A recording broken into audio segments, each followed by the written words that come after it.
সুপ্রভাত সবাইকে, আমার ইউটিউব চ্যানেলে সবাইকে স্বাগত জানাই। আজকে একটা টিফিন রেসিপি আপনাদের সাথে শেয়ার করছি, যেটা আমরা যখন স্কুলে যেতাম আমার মা আমাদের জন্য বানাতো। আমিও বাড়িতে চাউমিন হলে এইভাবেই বানাই। তো প্রথমে একটা প্যানে জল গরম হতে দিলাম, আর তার মধ্যে দিলাম সর্ষের তেল আর একটু নুন। এবার চাউমিনগুলো দিয়ে দিয়েছি। এরপর চাউমিনগুলোকে খুন্তি দিয়ে ভালো করে ভেঙে নেব, এই যে দেখছো। তারপর 3 থেকে 4 মিনিট গরম জলে সেদ্ধ হতে দেব, এর থেকে কিন্তু বেশি দেওয়া যাবে না। 4 মিনিট পর এসে পর একটু হাতে করে চেক করে দেখে নিচ্ছি, ওই যে ভেঙে যাচ্ছে, তার মানে হয়ে গেছে। এরপর নামিয়ে নেব। একটা ছাঁদা থালাতে জল ঝরাবার জন্য রেখে দিলাম। এরপর 2 থেকে 3 বার ঠান্ডা জলে চাউমিনটাকে ধুয়ে নেব।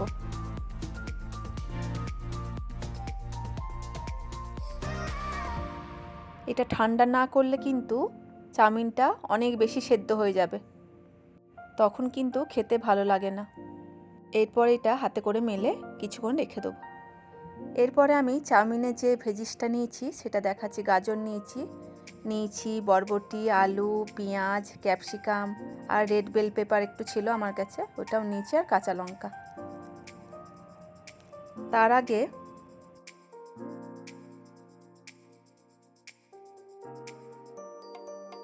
প্যানটা গরম করে ওটার মধ্যে একটু বাদামটা আমি ভেজে নেব, বিনা তেলে কিন্তু। তো ভাজা হয়ে গেছিলো, তুলে রেখে দিলাম। এরপর ফ্রাই প্যানে তেল দিচ্ছি। তেলটা গরম হয়ে গেলে ওইটার মধ্যে দেব পেঁয়াজটাকে একটুখানি ভেজে নেব। তারপরে দেব ওইটার মধ্যে কাঁচা লঙ্কা,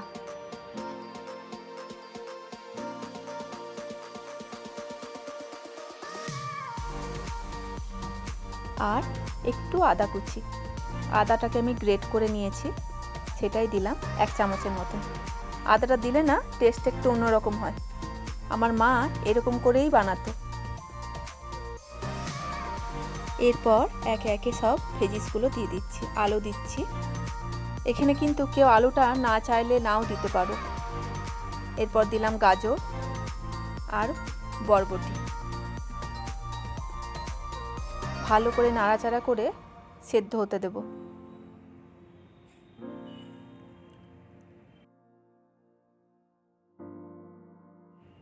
নাড়াচাড়া করার পর এটার মধ্যে দিলাম পরিমাণ মতো নুন। আবারও নাড়াচাড়া করে এটা একটু ঢাকা দিয়ে সেদ্ধ হতে দেব। আবারও সেদ্ধ হয়ে যাওয়ার পর দিলাম ক্যাপসিকাম। আলুটা গাজরটা একটু সেদ্ধ হয়ে গেছিলো, তারপর দিলাম ক্যাপসিকাম দেওয়ার পর ঢাকা দিয়ে আবারও কিছুক্ষণ হতে দিয়েছি। তারপরে এসে আবারও ঢাকা খুলে নাড়াচাড়া করে দিলাম একটু চিনি। এই চিনিটাও কেউ দিতেও পারো, আবার চাইলে না দিতেও পারো।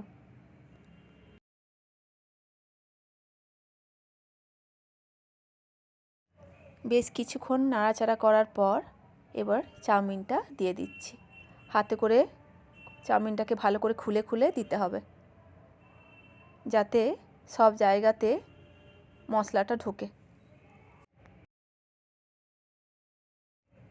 চাউমিনটা দেওয়ার পর হালকাভাবে চাউমিনটাকে খুন্তি দিয়ে এদিক ওদিক নাড়াচাড়া করতে হবে, বেশি জোর দিয়ে কিন্তু করা যাবে না।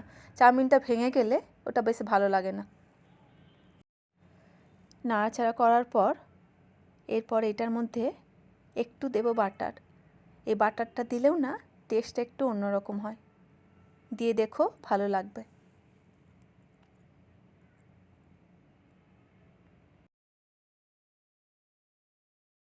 বাটারটা দিয়ে একটু নাড়াচাড়া করে নিচ্ছি। এরপর এটার মধ্যে ভাজা বাদামটা অ্যাড করে দিলাম। আবারও হালকা হালকাভাবে নাড়াচাড়া করে নিলাম। নাড়াচাড়া করার পর এটার মধ্যে একটু গোলমরিচ অ্যাড করব। গোলমরিচ অ্যাড করার পর হয়ে গেল চাউমিন রেডি। এরপর পরিবেশন করে দেব।